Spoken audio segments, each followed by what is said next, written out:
Just 27 days left for the US presidential election, and as we speak, America is preparing for the upcoming vice presidential debate, the big face-off between Vice President Mike Pence and Democratic vice presidential pick Kamala Harris. Both are experienced speakers. Pence is a former radio and television host, Kamala Harris, a former attorney general.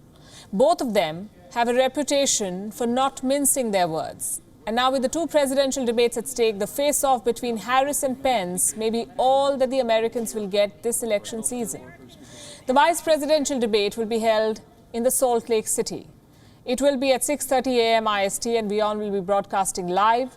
What can you expect from the vice presidential debate?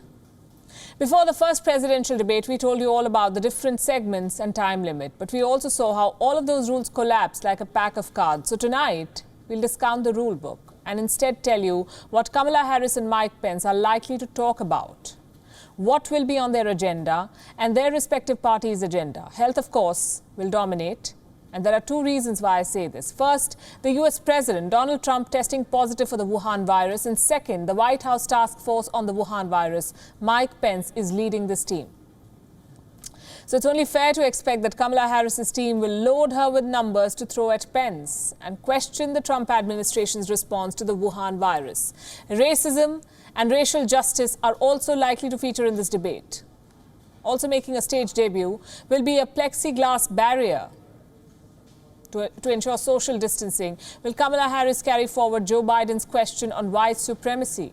We'll have to wait a few hours to have an answer to this question. But here's another one. What do you think is happening inside the White House or Trump's inner circle? As many as 17 top officials have tested positive for the Wuhan virus, 17. Top Trump aide Stephen Miller is the latest. The number is going up fast.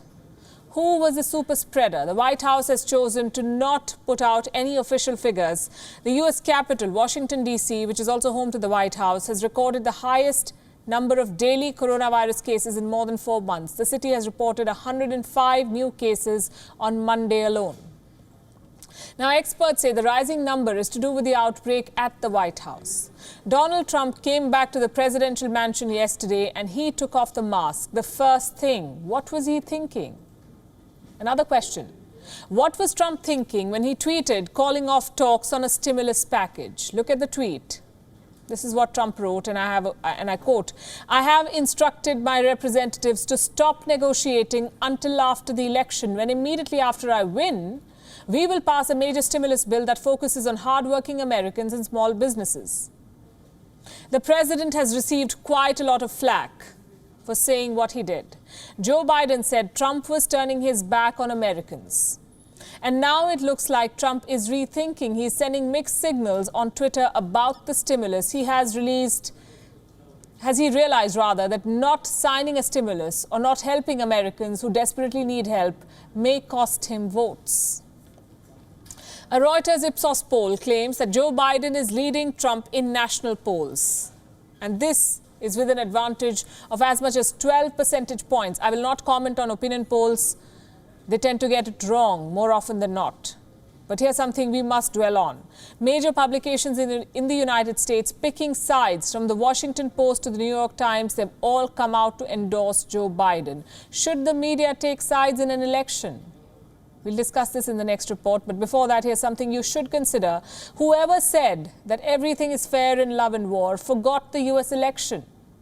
We are talking about a country where the president loves accusing the very electoral system that elected him to the White House. And we are talking about a country where the president loves to press the charge of fake news on the press.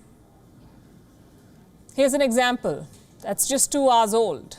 Donald Trump has been tweeting restlessly all day. You see, US elections can get really messy. And this year, the mess is touching new heights.